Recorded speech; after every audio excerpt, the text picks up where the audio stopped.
Hello everyone, study किडा के YouTube channel में आपका स्वागत है। मैं हूं निशांत शर्मा। आज की जो वीडियो हम लेके आए हैं वो लेके आए हैं, एक लेटर आया है जिसके अंदर जो हमारा गुंतकल डिवीज़न है उसके अंदर तिरुपति एक स्टेशन है, A1 स्टेशन आता है क्लास 1। उसके अंदर जो कैरेज रिपेयर शॉप है तिरुपति के अंदर सिचुएटेड, उसके अंदर पोस्ट है। टोटल नंबर ऑफ़ पोस्ट 15 हैं। इलेक्ट्रिकल और मैकेनिकल डिपार्टमेंट की हैं, मतलब दोनों डिपार्टमेंट के लोग इसको भर सकते हैं। बाकी उन्होंने जो एलिजिबिलिटी क्राइटेरिया है वो भी इसके अंदर दे रखा है। नंबर ऑफ़ पोस्ट जो है वो 15 है, जो लेवल 2 से लेकर लेवल 6 तक जारी है। इसके अंदर मतलब 1900 पे ग्रेड से लेके 4200 पे ग्रेड तक के लोग इसको फिल कर सकते हैं। अभी और क्या क्या चीज़ें हैं इसके अंदर, एक एक करके बात करेंगे। लेटर जो है 26/4/2025 का है। इसमें उन्होंने बोला है कि ये लेटर जो है वो 15 पोस्ट के लिए आया है। अगर मान लो, उन्होंने एक बात बोली कि अगर मान लो हमारे पास जो वैकेंसी है वो 4200 के अंदर जैसे 4 है, अगर मान लो इसके लिए हमारे पास एक ही रिक्वेस्ट आई तो बची हुई 3 पोस्ट वैकेंट नहीं छोड़ेंगे हम, बिकॉज ये समझ रहे हो आप, ये प्रमोशन ही हो रहे हैं। तो हम बची हुई 3 सीट को किस में ट्रांसफर कर देंगे, उससे डाउनग्रेड करके नीचे वाली पोस्ट पे कर देंगे। ठीक है, तो टेक 1 में कर देंगे। बिकॉज आपको पता है कि अगर कम लेवल होता है तो कम लेवल के लिए जो डिमांड होती है वो नंबर ऑफ फॉर्म्स जो होते हैं वो ज़्यादा आए होते हैं। तो बोला कि अगर कोई 4200 वाला आदमी हमारे पास एक ही आया तो बची हुई 3 सीट हम किस में डाल देंगे, टेक 1 में डाल देंगे। उसका नीचे उन्होंने एग्जाम्पल भी दिया, और वैकेंसीज बढ़ के 8 से कितनी हो जाएंगी, 11। सिमिलरली वो टेक में भी, टेक 1 में एप्लीकेबल होगा। अगर मान लो टेक 1 में 6 ही लोग आए रिक्वेस्ट और 2 बच गई तो 2 किस में ट्रांसफर हो जाएगी, टेक 2 में। अब ये लाइन उनको क्यों लिखनी पड़ती है, एक तो इससे थोड़ी क्लैरिटी भी आती है, और एक ये भी है कि साउथ के अंदर ये वैकेंसी आई है तो नॉर्थ का तो कोई जाना नहीं चाहेगा। बट हाँ, जो वहीं के लोग हैं और जो एक स्टेबल एक ही फिक्स जगह पे नौकरी करना चाहते हैं वो डेफिनेटली इसको ऑप्ट करेंगे। इसके अंदर उन्होंने क्या बोला कि जो आपको डिवीजन, जो आपको चूज़ करना है डिवीजन, या जो आपको कौन सा डिपार्टमेंट चूज़ करना है, सॉरी, वो आपको ऑप्शन नहीं दिया जाएगा। वो हमारी रिक्वायरमेंट के हिसाब से हम करेंगे। तो वो हमेशा ऐसे ही करते होते हैं, वो तो रिक्वायरमेंट के हिसाब से होता है। और इसके साथ साथ ही एक चीज़ मैं आपको जो बताऊँ, ये हमारी वेबसाइट है जिस पे आप जाके कोर्सेज परचेज कर सकते हो, इस पर क्लिक करके। उसके अलावा अगर आप मान लो प्ले स्टोर खोलोगे तो प्ले स्टोर में आप स्टडी किडा ऊपर टाइप करोगे, यहाँ पे ये हमने ऑलरेडी टाइप कर रखा है, तो स्टडी किडा ये करके हमारी एक एप्लीकेशन आती है। ये 5000 से ऊपर, मतलब तो 7-8-9 हज़ार डाउनलोड्स हो चुके हैं। इतने लोग ऑलरेडी इसको डाउनलोड कर चुके हैं। हमारे यहाँ पे जो पेपर सेट आते हैं वो डिपार्टमेंटल हो, आरआरबी हो, चीफ वेलफेयर इंस्पेक्टर हो गया आपके, उसके अलावा सीएलए हो गया, इस सब के एग्ज़ाम्स आपको मिलेंगे। Test series, mock test, previous years के पेपर, क्विजेज, नोट्स सब आपको मिलेगा।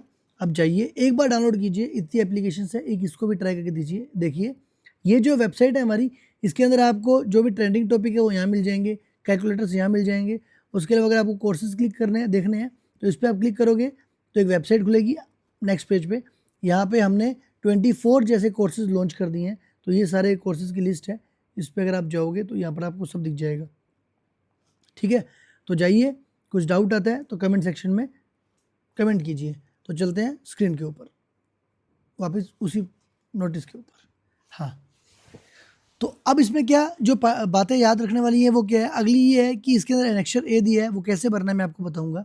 19 तारीख, लगभग 20 दिन है आपके पास फॉर्म भरने के। कहाँ पर फॉरवर्ड करना है वो लेटर दिया हुआ है, एड्रेस दिया हुआ है, और फॉर्म जो है वो ये है। अब स्टेप क्या रहेंगे हमारे अगर हमको फॉर्म भरना रहा तो, सबसे पहले हम ये फॉर्म भरेंगे। फॉर्म भरने के बाद हम एक विलिंगनेस लेटर लिखेंगे जिसके ऊपर हम इसी पीडीएफ की, ये जो 2 पेज की पीडीएफ है, एक फॉर्म तो भर दिया और जो उसका पहले वाला पेज है उसको हम लगाएंगे और बोलेंगे कि ऐसे ऐसे एक पोस्ट आई है और वो पोस्ट को मैं भरना चाहता हूँ। अपना कोई रीज़न है तो वो रीज़न देंगे, अपनी एलिजिबिलिटी जो उन्होंने लिखी हुई है वो एलिजिबिलिटी उसमें लिख देंगे। तो मैं एकदम कैपेबल हूँ इस काम को करने के लिए। इसके साथ ही मैं अपनी फैमिली और ऑफिस दोनों काम को, ड्यूटी को करने में सक्षम हूँ, या जो भी आपका रीज़न है वो आप डाल देना। अब वो फाइल इसके साथ, इसमें अपार लिखा नहीं उन्होंने, वैसे आप अपार लगा देना। मैं आपको रिक्वेस्ट करूँगा, आपका 3 साल का अपार आपको ऑनलाइन मिल जाएगा, आजकल HRMS में मिल जाता है। HRMS से अपार निकालें, प्रिंट निकालें। पहले आपका विलिंगनेस लेटर, नीचे आपका ये फॉर्म, उसके नीचे ये वाला लेटर, और उसके नीचे 3 साल का अपार, सभी के ऊपर अपना सेल्फ अटेस्टेड या जो अटेस्टेड साइन होता है वो साइन कर दें। ये जो फॉर्म है इसके नीचे कंट्रोलिंग कैडर ऑफिसर लिखा हुआ है। तो कैडर ऑफिसर डिपेंड करता है, अगर 4200 ग्रेड की आपकी पोस्ट है तो यूजुअली आपको, अगर आप इलेक्ट्रिकल डिपार्टमेंट में हो तो आपको DEE, ठीक है, या फिर डीएमई, अगर आप मैकेनिकल के हो उनसे साइन करवाना जरूरी है। नहीं तो आप अपने सीधा बीओ मतलब ब्रांच ऑफिसर जो आपके रहते हैं, सीनियर डीएमई या सीनियर डी जो भी आप डिपार्टमेंट के हो, उनसे ही साइन करो साइन करवाएं। अगर आप लेवल 2 के अंदर हो तो आप एएम या सॉरी एई या फिर एएमई इनसे भी साइन करवा सकते हो। तो उनसे साइन करवाने के बाद आपको वो जो मैंने बंच बोला वो बनाना है, उसको एक एनवेलप में डालना है और आपको लेके जाना है अपने डीलिंग क्लर्क के पास में। डीलिंग क्लर्क क्या करेगा, इस पूरे को स्कैन करेगा, उसकी एक रिसीविंग जरूर ले लेना आप, उस पूरे को स्कैन करेगा। स्कैन करने के बाद आपके चीफ ओएस के थ्रू होती हुई फाइल जाएगी एपीओ सर के पास। एपीओ सर उसको स्क्रूटनाइज करेंगे, उसके बाद भेज देंगे वो किसको, आपके कैडर कंट्रोलिंग ऑफिसर को, जो भी रहेगा, चाहे वो सीनियर डीएमई रहे चाहे सीनियर डीई, उनके पास जाएगी। बिकॉज इसके अंदर क्या हो रहा है, आप उस वैकेंसी को, उस पोस्ट को छोड़ के चले जाओगे परमानेंटली, ठीक है, परमानेंट पोस्ट है तो आप वापस नहीं जाओगे। तो इसलिए क्या होगा, आपकी वैकेंसी कम होती है, तो अगर आपकी नंबर ऑफ वैकेंसीज ऑलरेडी कम चल रही है तो हो सकता है आपको ना छोड़े। तो इसका डिसीजन आपके ब्रांच ऑफिसर से लिया जाएगा और उसके बाद इस फाइल को भेजा जाएगा डीआरएम सर के पास में। डीआरएम सर अगर उसको सेंक्शन कर देते हैं तो फाइल आ जाएगी वापस से एपीओ सर के पास में। फिर एपीओ सर एक लेटर बनाएंगे, इसके ऊपर एक कवरिंग लेटर बनाएंगे, जो इसमें लिखा हुआ है ना कि कवरिंग लेटर के साथ वो लेटर आना चाहिए, ठीक है, ये अपना एक लिखेगा यहाँ पे दिखेगा आपको, एक ऊपर है, ऊपर लिखा हुआ है कि कवरिंग लेटर के साथ चाहिए हमको।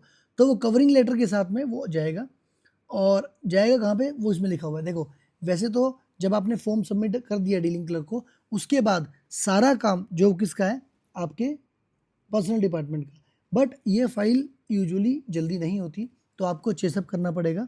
डीलिंग क्लर्क के बाद एपीओ सर से लेके हो सकता है आपको अपने ब्रांच ऑफिसर, सीनियर डीएमई या सीनियर डीई, उनसे मिलना पड़ सकता है, और हो सकता है आपको डीआरएम सर से भी मिलना पड़े। तो अगर आपका कोई भी फाइनेंशियल या क्या बोलते हैं डोमेस्टिक कोई भी बेनिफिट हो रहा है इससे, मान लो पास जा रहे हो जहाँ पर आपके रिलेटिव्स रहते हैं तो आपको घर वर किराए पे लेना नहीं पड़ेगा, वैसा कुछ फ़ायदा हो रहा है, या आपको लगता है कि स्टेबल जॉब हो जाएगी, कोई भी आपका रीज़न हो, तो इसको थोड़ा सा एक्टिवली आप इसमें रहें। एक बार फाइल फॉरवर्ड हो गई तो उसके बाद तो फिर कोई दिक्कत ही नहीं है। बाकी और कोई भी अगर आपको डाउट आता है, अरे यार लिखा हुआ है मैं देखा नहीं यार, अपार देखो, मतलब 3 साल का अपार बोला होगा, रियली सॉरी, मैं अभी देख रहा हूँ इसको आपसे बात करते करते, तो अपार 3 साल का लगेगा। बाकी कोई भी डाउट हो आप तो कमेंट सेक्शन में जरूर डालें। टिल देन जुड़े रहें स्टडी किडा से। धन्यवाद।